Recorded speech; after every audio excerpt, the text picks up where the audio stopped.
Good morning. My name is Bill Scrimshire, and I welcome you to All Souls Unitarian Universalist Church, whether you're here in person and for anyone watching us on live stream. This is an important Sunday. It's our first 10:30 a.m. service, and it's our Pride service, celebrating 50 years since the modern gay pride movement began. The LGBTQ movement began at Stonewall in Greenwich Village. One thing we like to do at All Souls is introduce visitors. Visitors are important. I was once a visitor, and I still am after almost 30 years.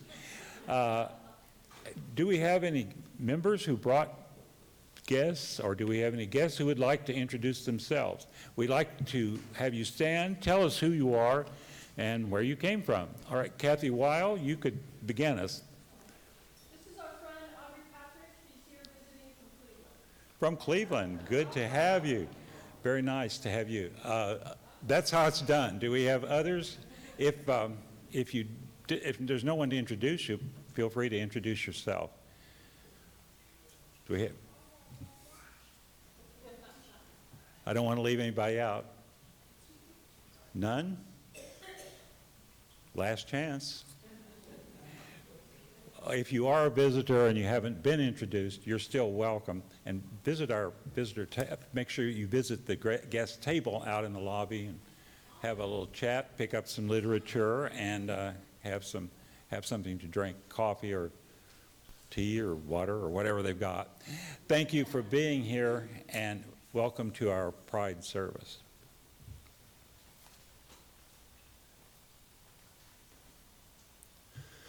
Good morning. I'm Scott England. I'm a member of this church and a member of the board. I've been a member here for over 20 years, and I've been an open gay man for 33 years. So came out at 17. This service kind of came as an inspiration when I realized, that, Stonewall 50th anniversary, and wait, I just turned 50.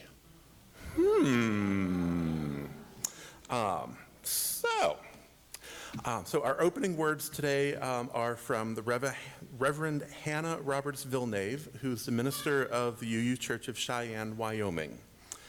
A protest and a party. People sometimes ask, is Pride a protest or a party? And the answer, of course, is yes. And why not? Why not rejoice as we resist? Dance as we demand change. Celebrate as we create community that delights in all of who we are. So bring all of that with you this morning. Bring your policy demands, bring your glitter. Bring your Supreme Court broken heart, bring your rainbow socks. Bring the emptiness you feel for our siblings gone too soon. Bring your Gloria Estefan remix.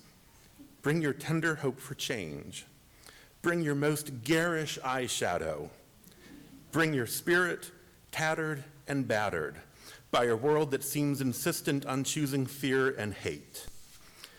Gather up all these things and bring them here to a place where we don't have to shoulder these burdens or celebrate these joys alone. Come, let us worship together.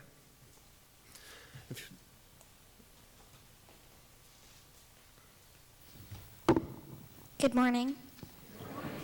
My name is Cyan, and I light this chalice for justice, equity, and compassion in human relations.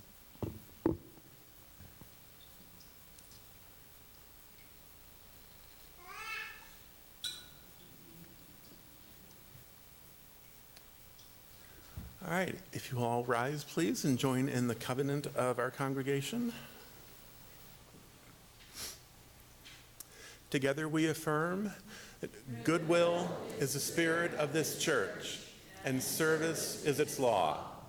This is our great covenant, to dwell together in peace, to seek the truth in love, and to help one another. And please remain standing for our hymn.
Children could come on down. I have a quick story for them.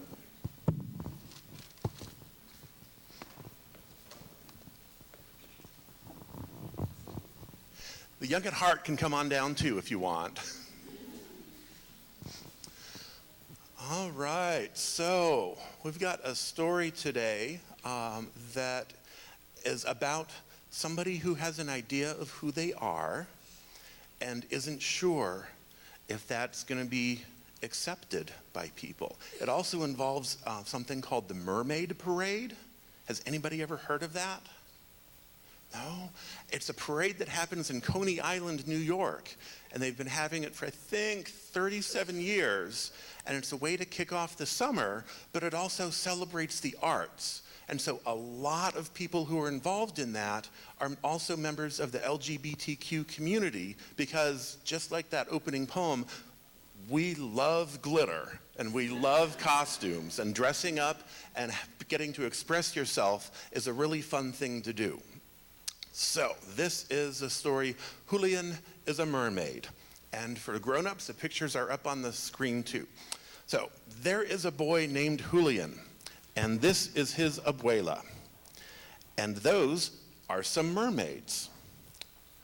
Julian loves mermaids. You can see he sees those mermaids and he's daydreaming. It's like, oh, what would happen if I go under the water in the ocean? And he's a mermaid with all those fish. And even a great big fish giving him a beautiful necklace. So, vámonos, mijo. This is our stop. They get off and they leave those mermaids behind on the subway. They're walking home. Abuela, did you see those mermaids? I saw them, mijo. Abuela, I am also a mermaid. Abuela says, I'm going to take a bath.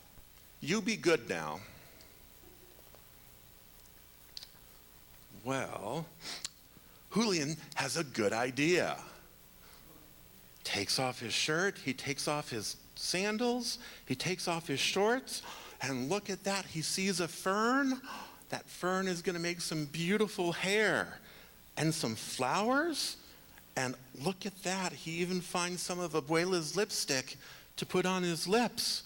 Now, what else does he need to be a mermaid? He needs a tail. And so he takes the curtains from the window and he ties them around his waist to make a big tail. And look, he's a beautiful mermaid. Uh-oh, Abuela just came out from her bath. And Julian's worried, well, what's Abuela gonna say? What's she gonna do? Is she gonna be mad? And he's getting sad. Then Abuela comes out and says, come here, mijo. For me? Yes, for you, Julian. And she gives him a beautiful necklace. And she takes him out for a walk. Where are we going? You'll see, says Abuela. Mermaids! Lots and lots of mermaids. And Julian says, like you, mijo, let's join them. And so they do. Now, I have to add a little bit. I was torn about what story to pick, and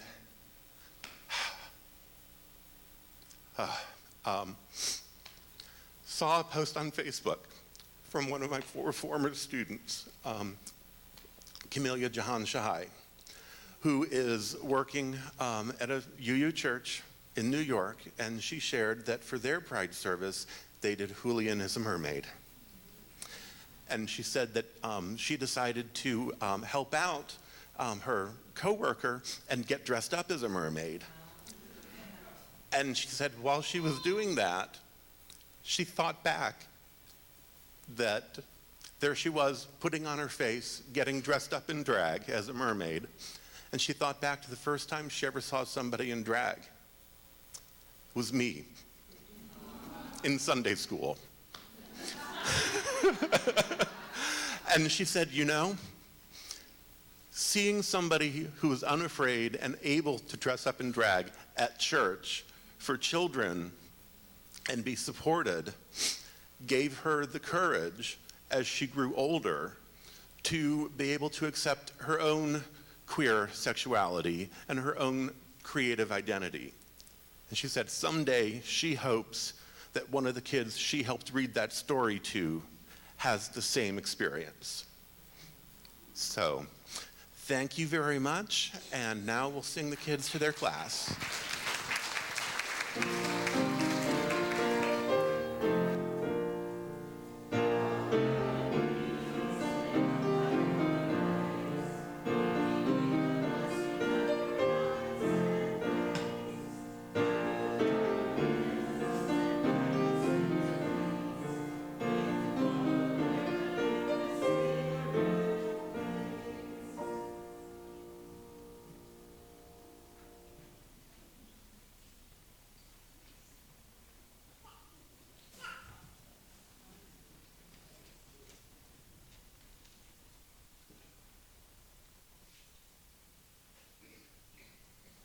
For Pride by Lois Van Leer.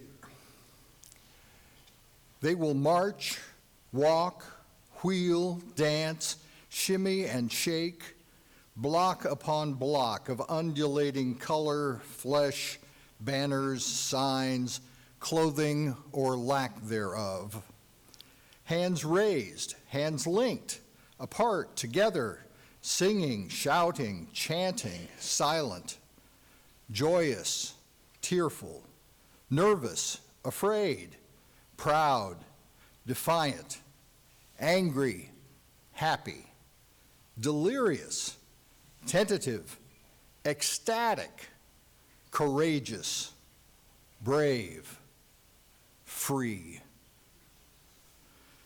The stereotype, the unrecognizable, the flamboyant, the ordinary, the parent, the child, the runaway, the lost, the lonely, the found, gay, lesbian, bisexual, trans, queer, intersexed, questioning, allies, those who taunt and jeer, their banners of hate 10 feet tall.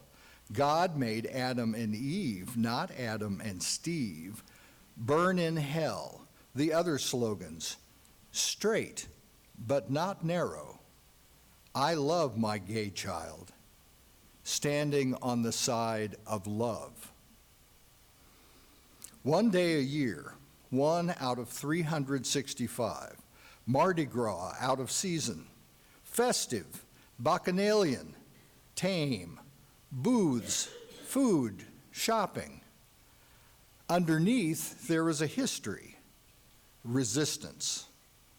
It was the marginalized of the marginalized, drag queens, transvestites, the butch and the femme, who, unlike Rosa Parks, did not sit down, but in their tired rage stood up, rose up, fought back, holding the police captive in the bars they had come to raid. Their weapons, their oppression, their hands, beer bottles. Stonewall, 6 days of riots in New York, June 1969.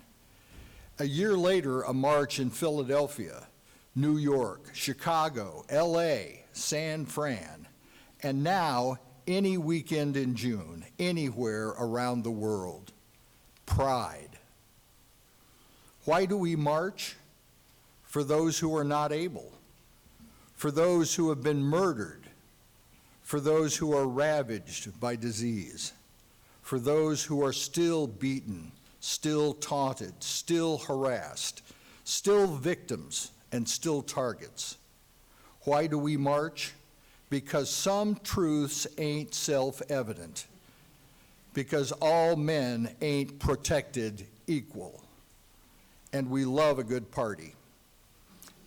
They will march, walk, wheel, dance, shimmy and shake, block upon block of undulating color, flesh, banners, signs, clothing, or lack thereof, hands raised, hands linked, apart, together, singing, shouting, chanting, silent, joyous, tearful, nervous, afraid, proud, defiant, angry, happy, delirious, tentative, ecstatic, courageous, brave, free.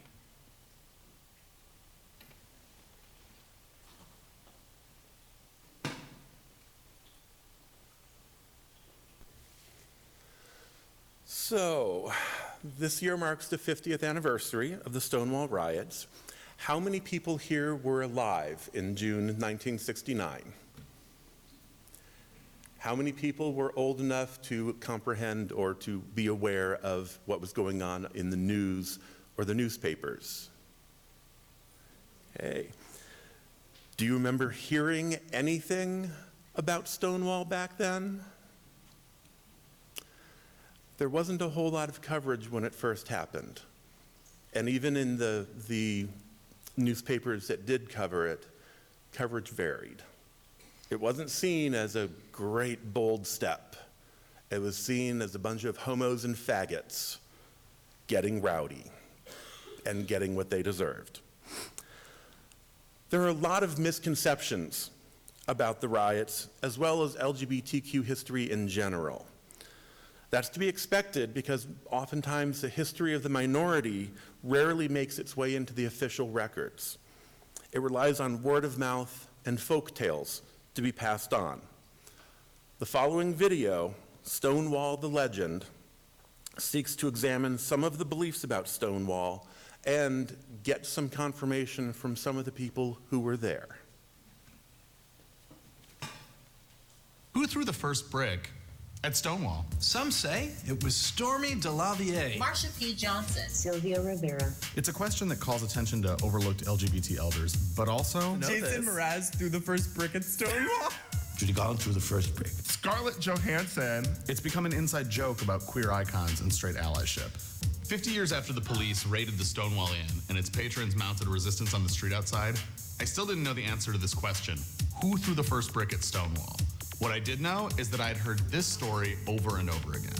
The gay rights movement was born in 1969 at a beloved gay bar called the Stonewall Inn.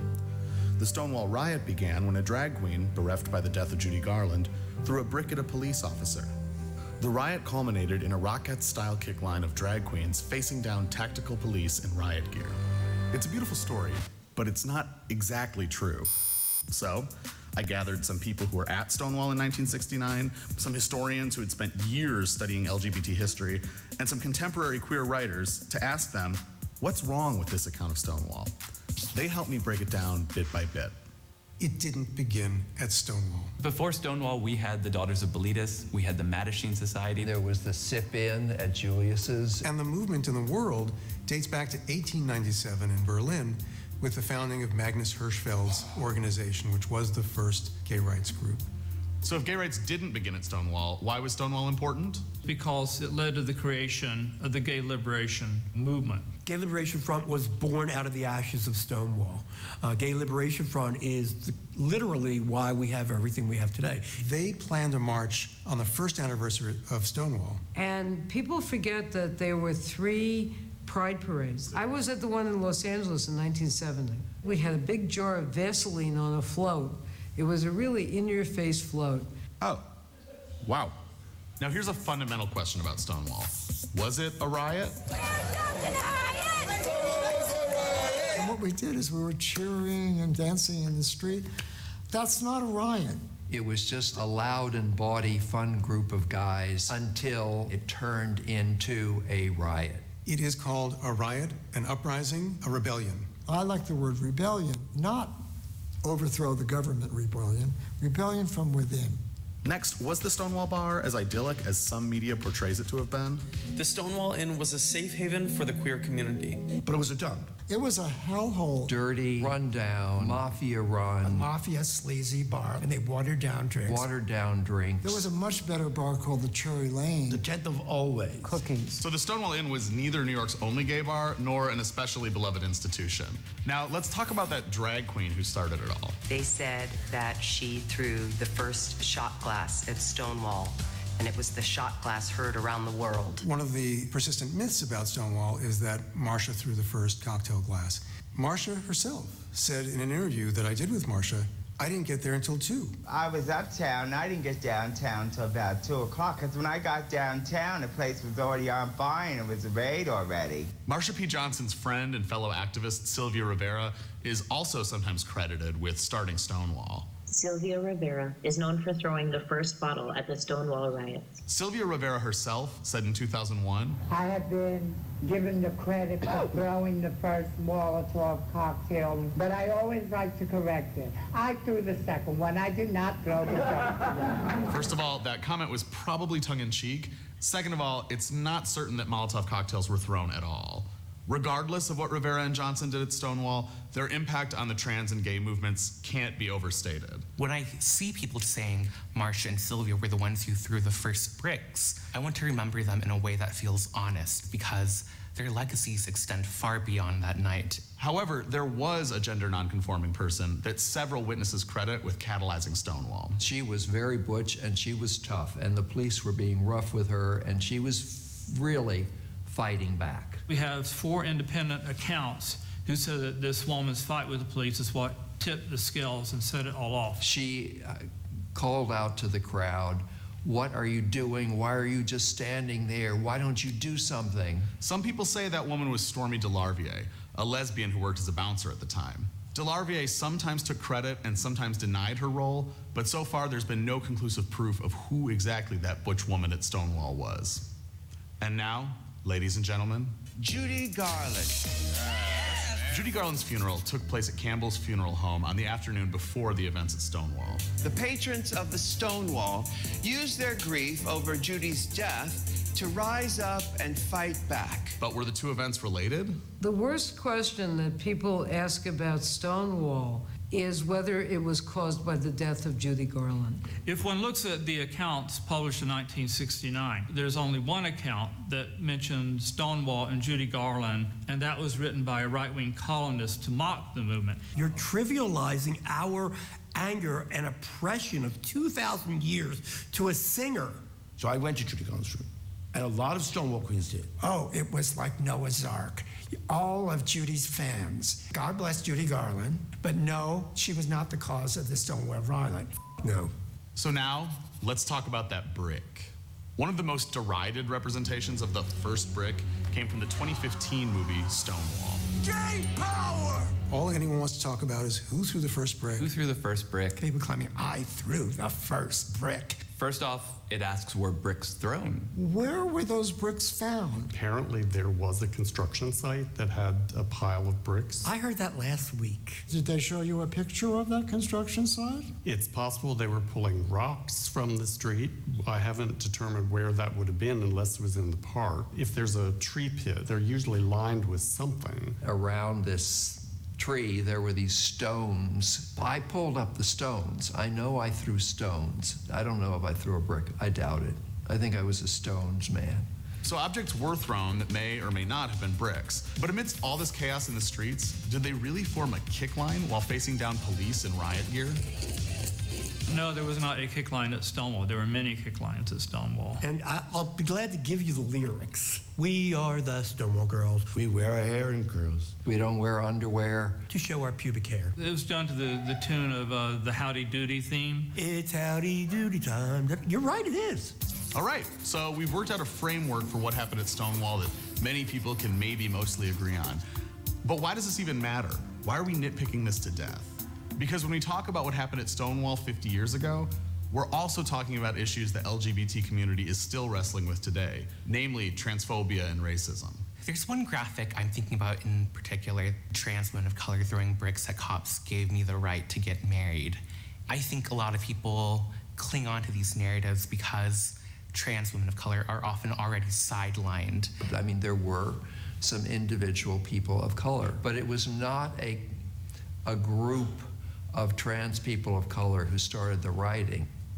If people start telling stories not as they were, but as they would like them to be, that procedure can be used by anybody for any purpose. So I think that we need to be consistent in the truth. If we are demanding that our history be respected, then we have to respect it ourselves. You have to apply the same criteria to our history, that it be worthwhile, that it be accurate, that it be well researched. We should recognize our warts as well as our flowers, as it were. I mean, I think historical erasure is real. How do we tell a history of something when our lives aren't in archives? Speculative fiction and historically informed fiction, to me, are ways to answer that question. And it doesn't have to be true to be meaningful. Stonewall was a messy evening. LGBT histories are very messy. I think naming that doesn't take away from the importance of what happened. I don't think anyone threw the first brick at Stonewall. And at this point, I don't care who threw the first brick. Oh, I don't think it matters. And it doesn't matter. Like, it doesn't matter. It's okay that we don't know. If it wasn't a brick, it was a rock. If it wasn't a rock, it was a purse. If it wasn't a purse, it was a shoe. If it wasn't a shoe, it was a glass. If it wasn't a glass, it was a dirty look. It was all of those things. It wasn't just that day, it was days before, and it was many years after. It's 50 years later, and we still can't agree on exactly what happened that night. But that's all right. Stonewall was about people reclaiming their own narratives from those that told them they were sick or pitiful or didn't even exist. Part of telling your own story means living openly and partying at parades, but it also means contending with other people's versions of that story, even if theirs doesn't match perfectly with yours. As Chrysanthemum Tran said, that can be messy, and that's okay. I love a messy party. Hey, this is Shane. I produced this video. We've spent a month covering Pride, so check out all of our coverage, and don't forget to subscribe to our YouTube channel. So, with all that going on, what was happening here in Kansas City? The Gay and Lesbian Archives of Mid-America is a project at UMKC that has been gathering history and historical artifacts, not quite sure how long, but they posted a couple of years ago, because it was the 40th anniversary of Pride in Kansas City. That didn't work out quite as well on the yellow as I thought it would, but 1975 was the first Pride Festival here in Kansas City. It was a 3-day event, and it was held at, can't read the address, but in 38th and Virginia. After that, it started getting larger and started being held in Penn Valley Park near Liberty Memorial. Of note, 1979, there was a gay pride dinner and dance that was put on by Metropolitan Community Church, but was hosted here at All Souls. Now, you notice on the slide there's a gap. We were pretty sure that Pride celebrations took place in the early to mid-90s or mid-80s, but there's not any real documentation. There's no programs, there's no posters that the archives have found, so we really don't know. In 1990, the Pride Parade returned. There had been parades at the start of events here in Kansas City, and sometime in the 80s, the parade went away. There was a lot of debate about having a parade because people said, well, you know, last year in 1989, when there was a rumor that television cameras were at the picnic, people scattered. Do we really want to have a parade? Because even in 1989 and 1990, many Kansas Cityans were limited in the extent to which they wanted and could be out. 1991, there was political turmoil, and that's the first time that an ordinance that would have banned discrimination in housing and employment for gays, lesbians, and those affected with HIV and AIDS was being considered by the city council. And there was a lot of rancor. A lot of opponents came out. One of the headlines said, "The fate of Sodom will befall Kansas City." What eventually passed was a watered-down version that only offered protection to those with HIV and AIDS, and mainly to comply with the American with Disabilities Act. It would be another 2 years before the anti-discrimination ordinance that included gays and lesbians passed in 1993. You can see the Pride celebration moved, getting to larger venues. In 2002 was the last Pride parade. And in 1996 was the first time that a fee was charged for attendance. Prior to that, they had done fundraising ahead of time to try and offset the costs, and it was a largely community-organized event. 96, following a trend across the country, realized, hey, people are coming out, we can maybe get sponsors. You start to see the commercialization and making a profit from Pride. And in the recent past, it's been back and forth from the Riverfront Park back to Power and Light, and eventually back down to the Riverfront Park again. As the opening word said, Pride is a protest and a party. It's commercial and it's social action. It's many things.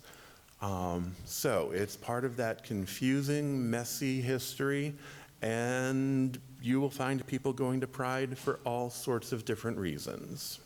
But it's there. All right, and now Angela is going to introduce our offering.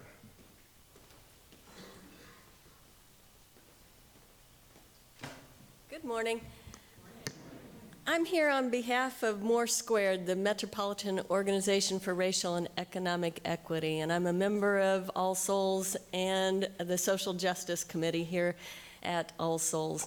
I just want to tell you that About a week ago, I was out at a march with your minister. Reverend Kendall showed up over in Kansas City, Kansas, at a demonstration about the Kansas City, Kansas Police Department. We're involved in Kansas City, Kansas doing deep democracy, door knocking and inviting people to talk to us about what their issues are in Kansas City, Kansas. And as a result of that, we learned about some of the stories of women and men who have been wrongly convicted in Kansas City, Kansas, harassed by the police department, and many, many other horrible things that are happening over there. More Squared is involved, and we need help. We need your help, your presence, to support the work of More Squared, to come out and volunteer. We have issues meetings in Kansas City, Kansas on the third Mondays of the night at a Baptist church downtown in Kansas City, Kansas, and we would welcome anyone who would like to get involved. The offering today will go to support the work of More Squared, the criminal justice work, the immigration work, the Medicaid expansion work, and public education work of More Squared, and we appreciate your generosity. If the ushers would come forward, the offering will now be collected and gratefully received. Thank you.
our offering. We dedicate our offerings and our actions to the mission at the heart of this congregation, to build a respectful, caring community, to inspire personal and spiritual growth, and to create change toward a just and compassionate society.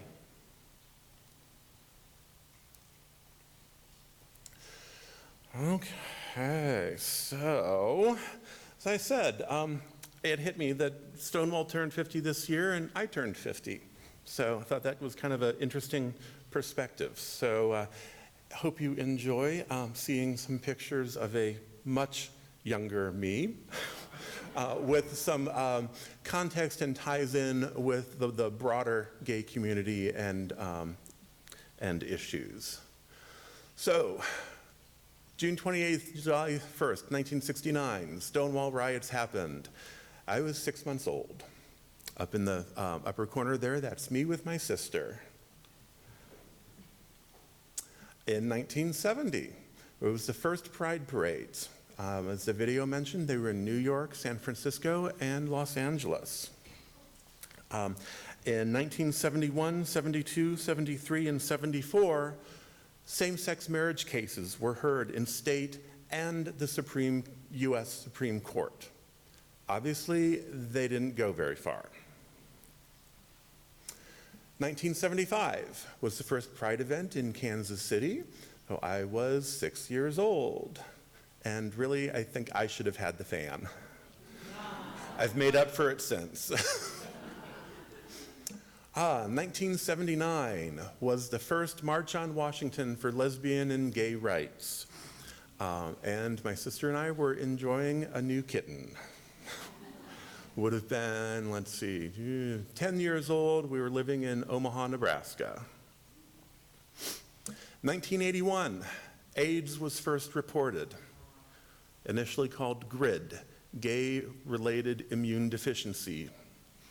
I was in the band, in Boy Scouts, and getting involved in the Scottish Society. So first time I ever wore a kilt, but not the last. Fall of '86, I graduated from high school.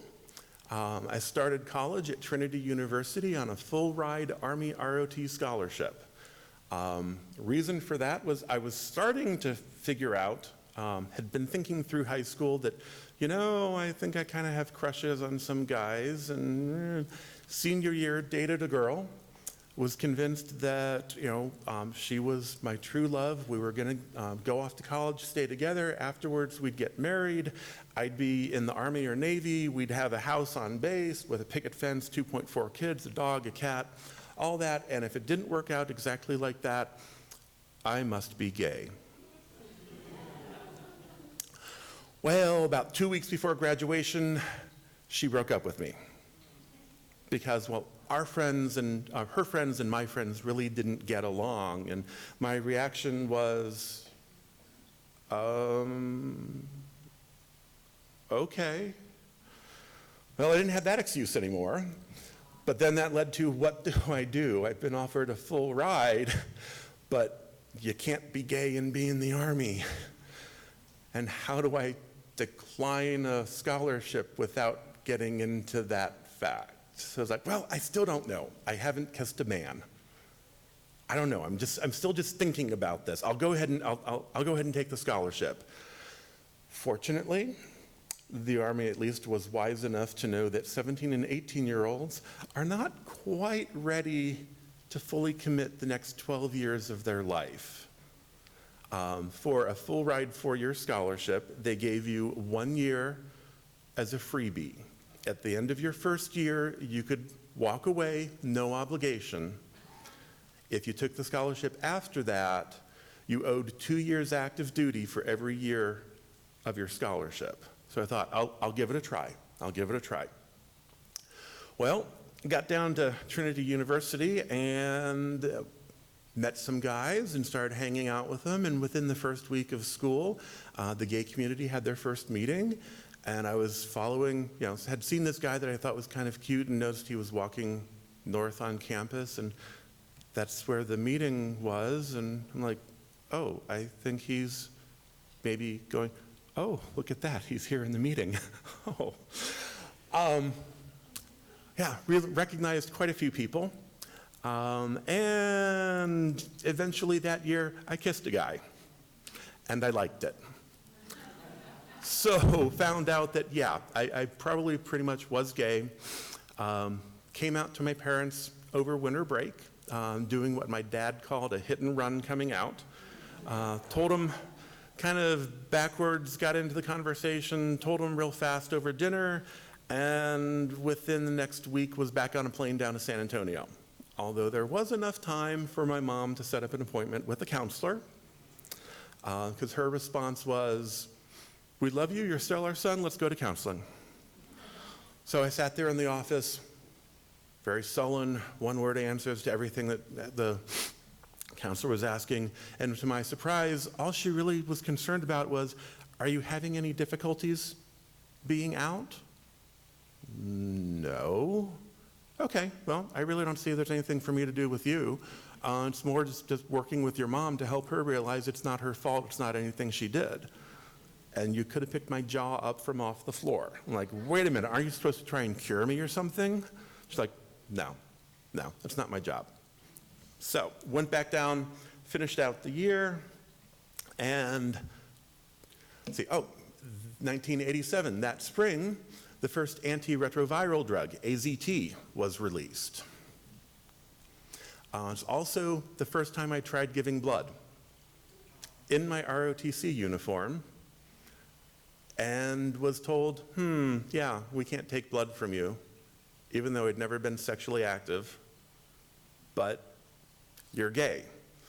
However, the workers said, you know what, we'll go ahead and take your blood, and we'll tag it for research only. That way we're not outing you to any of your co-soldiers. To this day, gay men still cannot donate blood unless they've been sexually abstinent for a year. The same criteria is not applied to heterosexuals.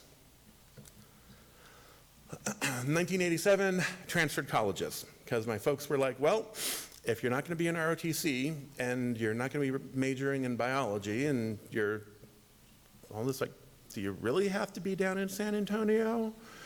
Oh, we found a lovely little liberal college called Grinnell in Iowa, and I transferred up there, and that was my first chance to be an openly gay man.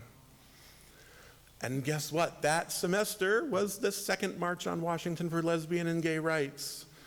So it was like going to a foreign country where suddenly everybody speaks your language when you've been surrounded by people you can't understand. Walking down the streets and seeing same-sex couples holding hands, kissing, marching, cheering, it was exhilarating. Being a part of a crowd of hundreds of thousands it almost blew my poor little mind.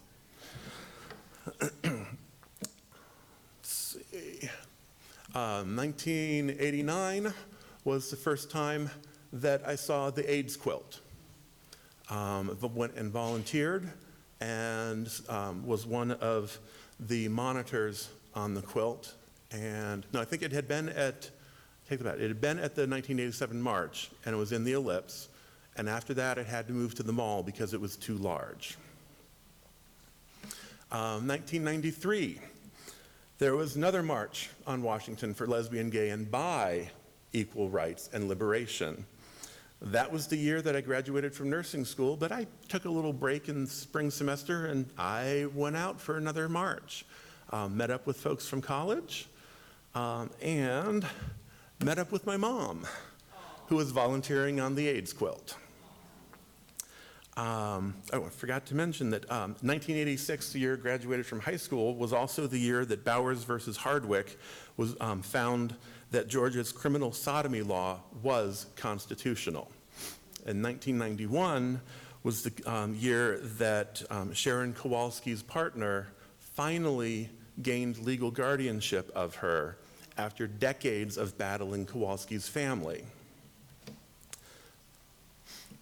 1993, as mentioned earlier, that's the year that Kansas City passed the ordinance protecting gay and lesbian people from discrimination in housing and employment. It's also the year I moved to South Dakota and started working for the Indian Health Services.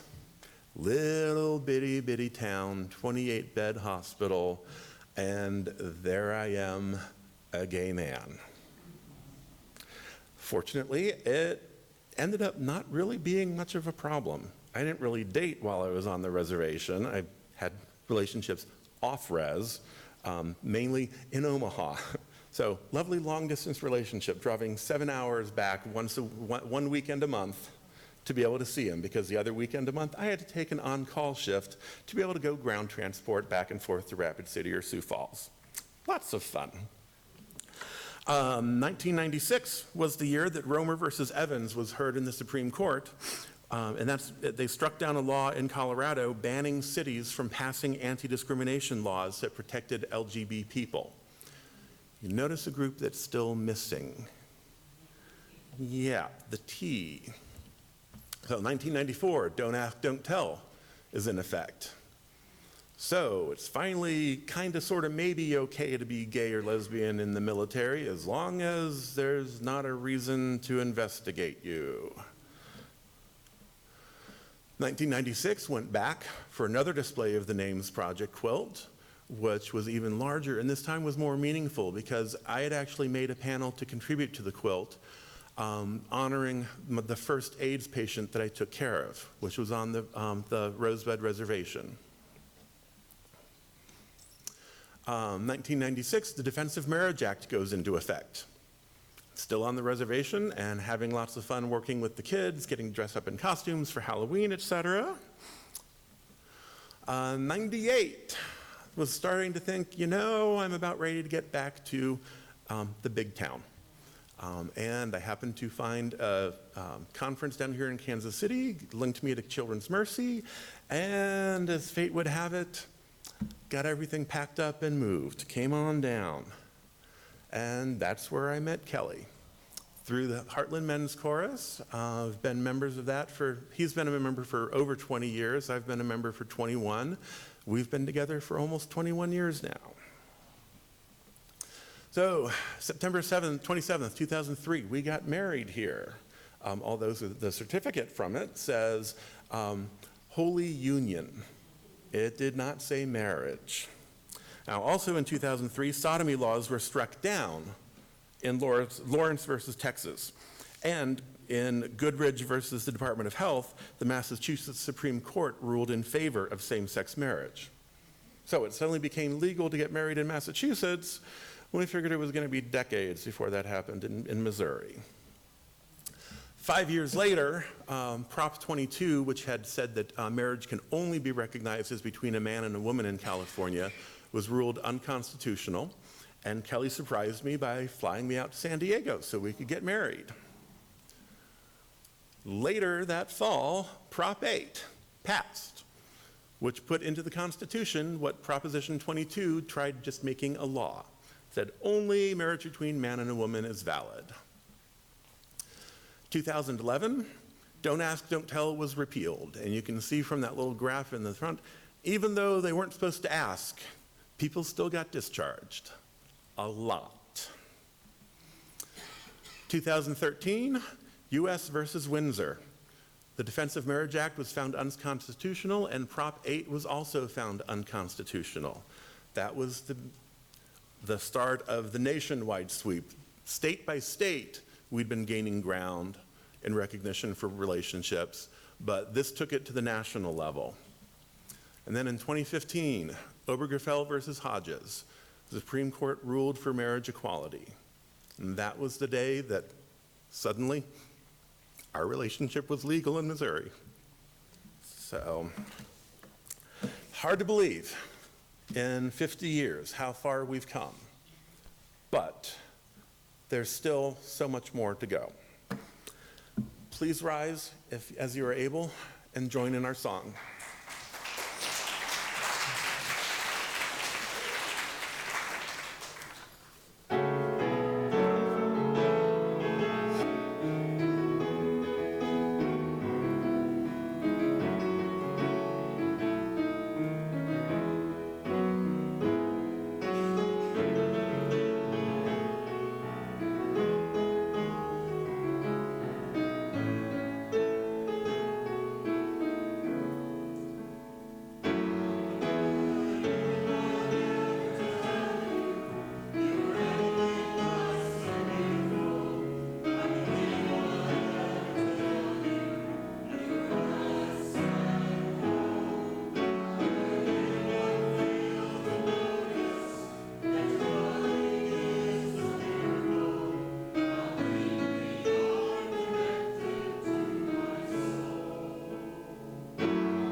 last year, or earlier this year, and I think it was earlier this year, there was an article in the UU World about after the LGB, and it was looking at trans experiences, and it was written by a cisgendered straight woman who was trying to explain her struggles in dealing with trans issues, and her hope was that in sharing her struggles, maybe she could help other people understand. Well, it turned into a big controversy.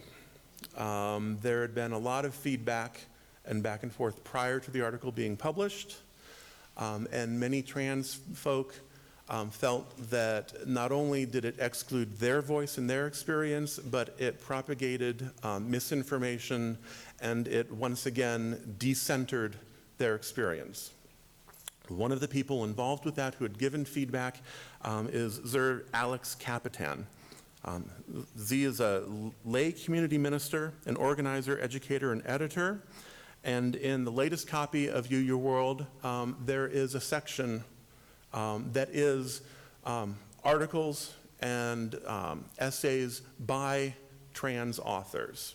And this next reading is from Queering Faith by Alex Capitan.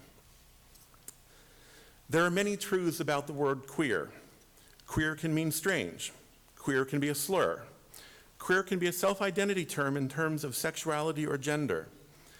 Queer can be an umbrella term for non-straight sexualities. Queer can be a political framework.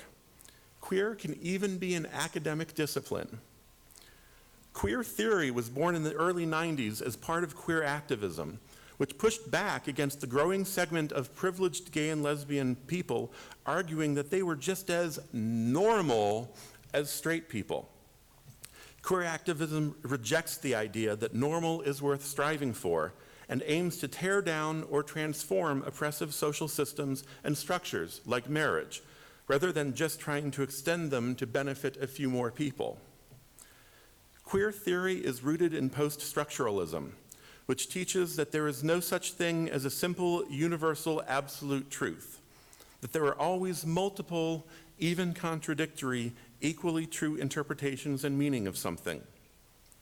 Queer theory also questions everything that is presented as truth based on social norms like the gender binary. It upends and rejects those norms. Queer theory does not put stock in a static and immutable truth about who a person is based on the idea that they were born that way, that their gender, sexuality, race, or any other number of other things about them was hardwired into them. Instead, it emphasizes the choices we make. It's first and foremost about what we do and how we experience the world, not who we are or how we identify. This sounds a whole lot like Unitarian Universalism to me. Unitarian Universalism also teaches that there are many experiences of truth and that all truths are equally true. It rejects dogma and fundamentalism. It teaches that our paths aren't set for us. Our path is not predetermined. We always have the ability to make a different choice. Unitarian Universalism teaches that it doesn't matter what you call yourself. It matters how you live your life. So, to me, Unitarian Universalism is a queer faith. At the core of Unitarian Universalism is the idea that your truth and my truth can both be true, even if they contradict each other. To me, queer can mean liberation, and to you, queer can mean a painful insult, and neither of us is wrong. Both of our truths are equally valid. This is the most powerful theology I can imagine. Some UUs worship the natural world, some believe in reincarnation. Some speak to the ancestors, some believe in the scientific method. Some follow Jesus or Muhammad or Gandhi. Some believe in a single God, some believe in multiple gods, and some believe in no God. Somehow, not in spite of, but because of these many truths, we are Unitarian Universalists. There are probably as many different beliefs within Unitarian Universalism as there are Unitarian Universalists. And this is our greatest uniqueness and our greatest strength. However, In order to tap into our superpower as a religion, we can't just coexist without meaningfully engaging in each other's truths. We can't gloss over our differences and expect that they will never affect our relationships or our community. Queering faith means turning social conventions upside down. It means actively talking about our different beliefs, deeply sharing practices that make each of us connected and grounded, and experiencing joy and wonder in how different they are. My queer faith teaches me that my truth does not depend on you having the same truth, that when both of us can live from a place of truth, different truths, when both of us can come fully alive in those places of truth and honor each other's truths, then both of us will be free. It's incredibly vulnerable to share the truths and practices that live close to our hearts and souls. It can be incredibly uncomfortable to try and understand something foreign or embrace the fact that something that feels constricting or painful to you makes another person feel free. Yet to me, this is what it means to be a Unitarian Universalist. It's only by taking these risks that we can tear down the walls between us, challenge what we have been served up by mainstream culture, and truly be in relationship with one another. Together, we can queer our faith and choose a different path toward justice, toward healing, toward life.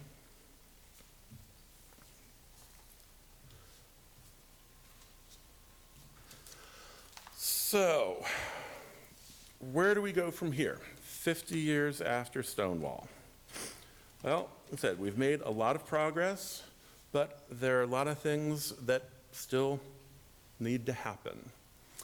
So, within the LGBTQ community, some of the things that have come up, we've got changes to the pride flag. Philadelphia a couple years ago added black and brown to the flag to try and include people of color. That was controversial.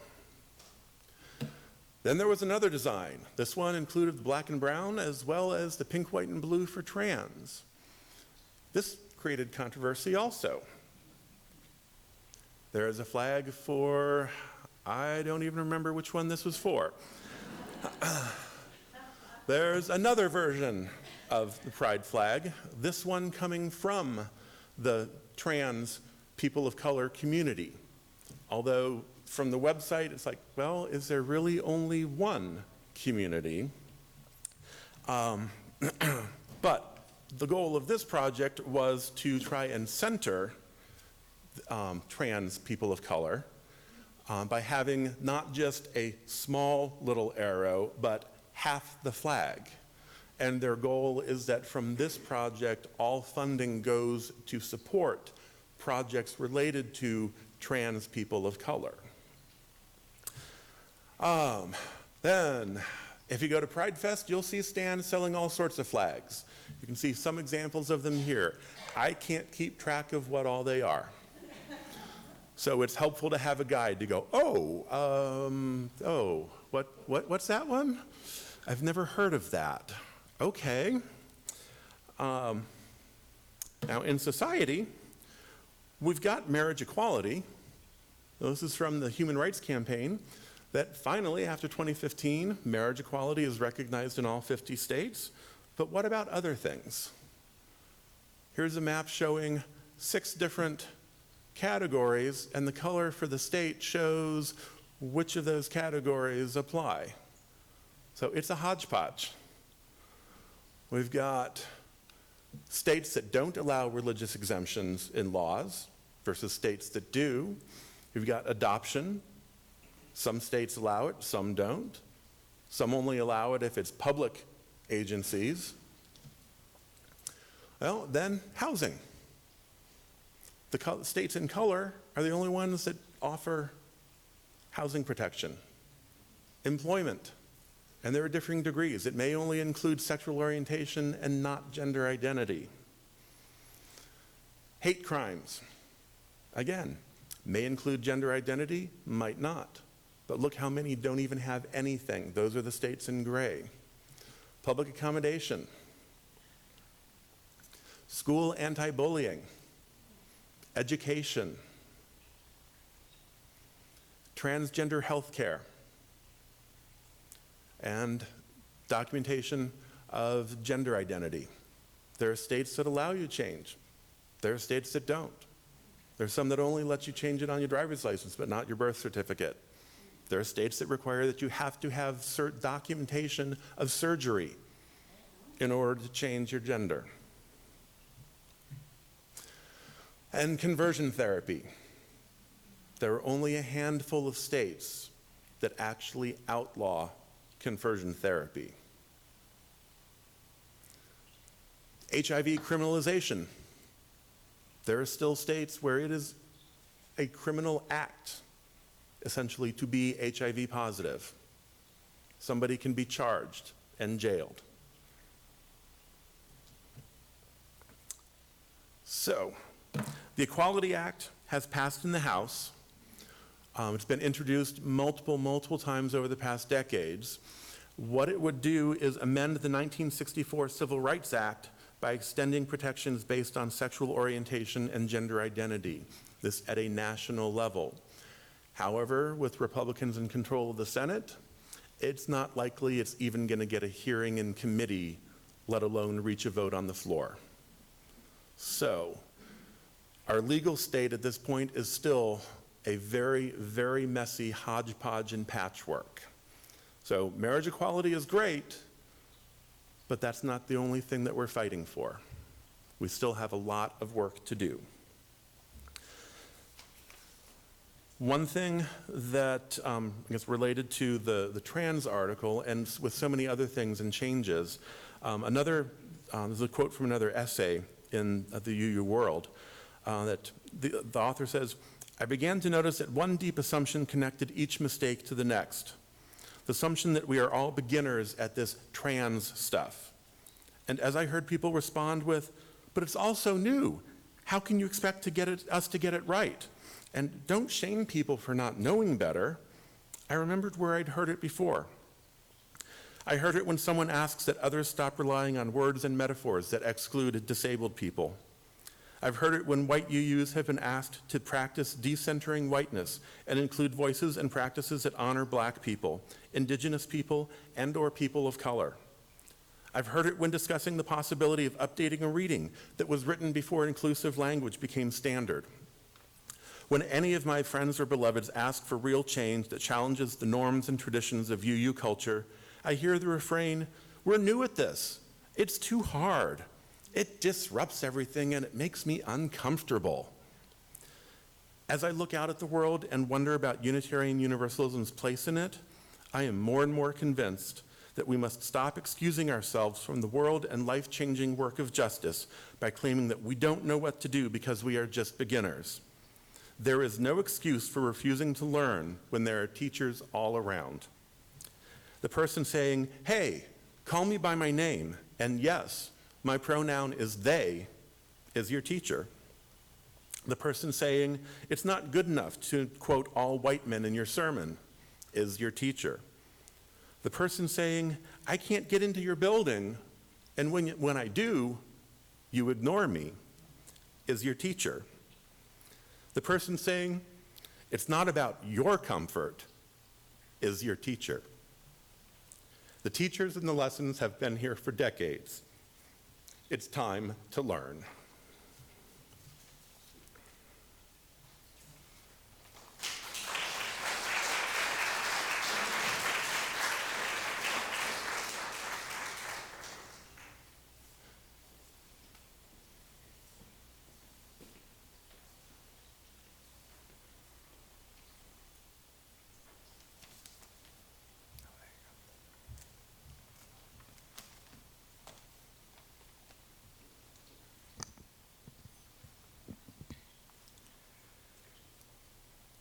When people who are lesbian, gay, bisexual, transgender, and/or queer, LGBTQ, first come to your congregation, they may be uneasy until they know they are welcome.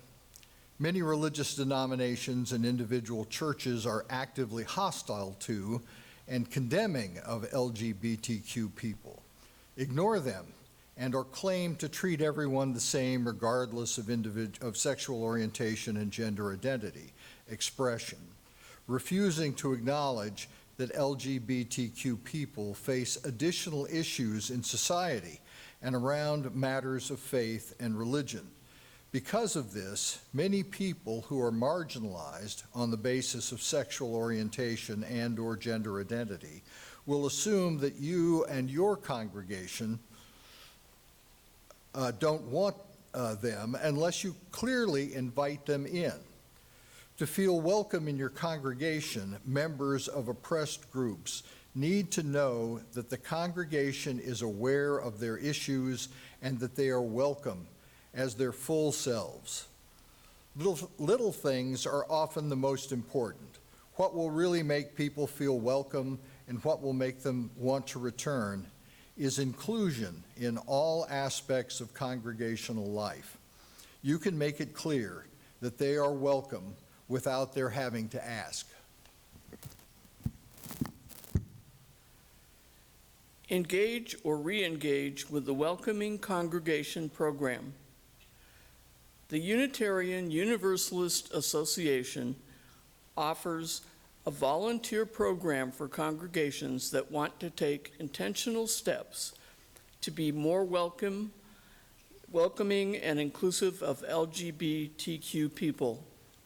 No matter what the unique circumstances of your congregation are, you can become recognized for your work around education, congregational life, and community outreach in regards to LGBTQ issues. If your congregation is already recognized as a welcoming congregation, do a refresher program. LGBTQ Ministries recommends that all congregations go through a welcoming congregation program or refresher course every 5 years. Proclaim your welcome. Advertise in local and regional LGBTQ publications, including online ones. Also, advertise in general venues, local newspapers, bulletin boards, and community gathering places, and online publications with a local focus. Place a note in your orders of service that states you're welcome. You can make a general statement that you welcome all people, or you can use more specific language. If your congregation has a website, add a note that they're there as well, and consider how else you can make your website welcoming to LGBTQ visitors. Make information about LGBTQ people and issues available. In your literature areas, bulletin boards, newsletter, and/or website, include literature and information about LGBTQ people and issues, and what LGBTQ outreach and public witness your congregation is doing. Take steps toward inclusive language. Inclusive language is about more than stating a welcome to all. It's about intentionally understanding and challenging the ways that our language unconsciously assumes certain things and unintentionally makes people with marginalized identities feel unwelcome. Provide written guidelines for inclusive language to all people who participate in your Sunday services, including ministers, lay leaders, guest speakers, and readers of announcements and readings. Contribute to your newsletter and or website. Lead your religious education programs for all ages and lead other programs. Also give special attention to the role of your greeters. Check the multicultural welcome resource for greeters available online. Acknowledge and respect individuals and families. Accord full acknowledgement and respect to each person and family as defined by that person or family. This includes the definition of pledging units, listings in the directory, family events, and all other aspects of congregational life. Take time to ask how individuals and families prefer to be acknowledged and referred to, rather than assuming that things like family structure, preferred gender pronouns, and labels and other words people use to refer to themselves. If your services include a time for people to participate as a family, invite families of all descriptions to take a turn in that part of the service. Single people with or without children, same and mixed gender couples with and without children, families of choice, etc. Avoid assumptions.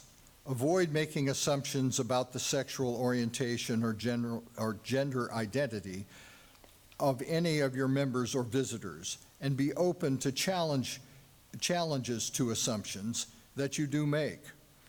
Take time to ask, and then always respect each person's identity, self-labels, and pronoun preferences. Take intentional steps towards transgender welcome. Do education around understanding the difference between sexual orientation and gender identity, and take intentional steps towards transgender welcome and inclusion.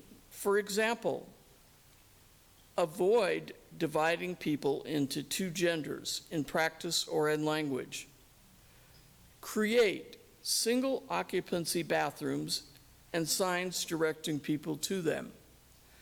Make education on gender diversity and transgender identity and welcome a priority. Whether through a Sunday service, film screening, workshop, small group ministry, religious education, and programming, or more. Make LGBTQ issues a part of your worship.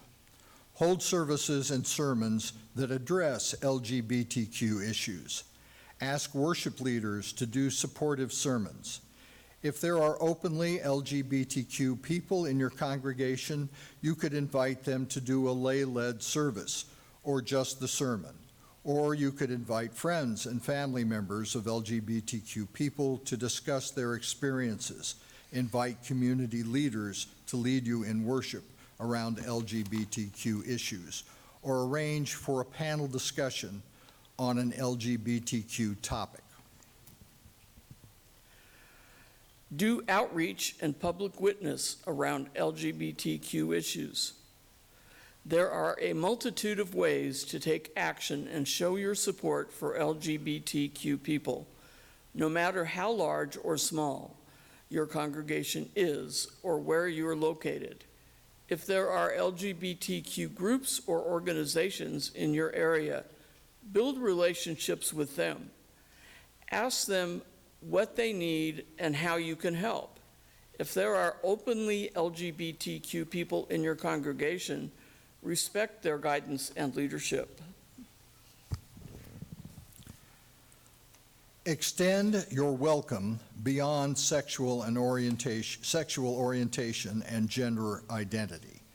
Increasing your welcome of LGBTQ people is just one entry point into the conversation about how to truly be a welcoming congregation.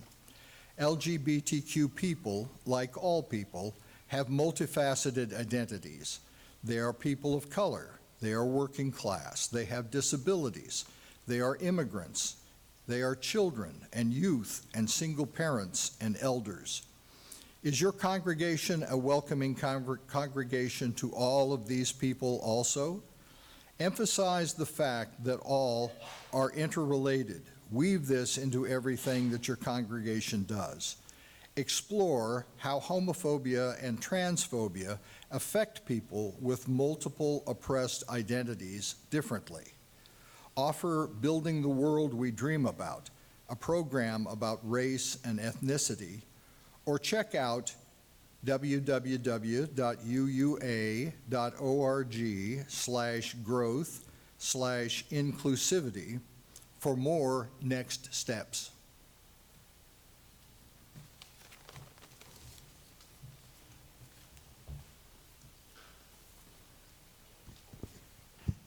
One thing we specifically can do at All Souls is we've had a table at the Pride Festival the past couple of years, and this afternoon, right after the service, there's going to be a debriefing meeting down in the library for those who participated. So anybody who'd like to give feedback on that, or anybody who would be interested in being involved in the future, is welcome to come down to that meeting. Oh, in closing, I have a responsive reading from Reverend Julia Corbett Hemeyer. In the face of hate, in the face of exclusion, in the face of homophobia, biphobia, and transphobia,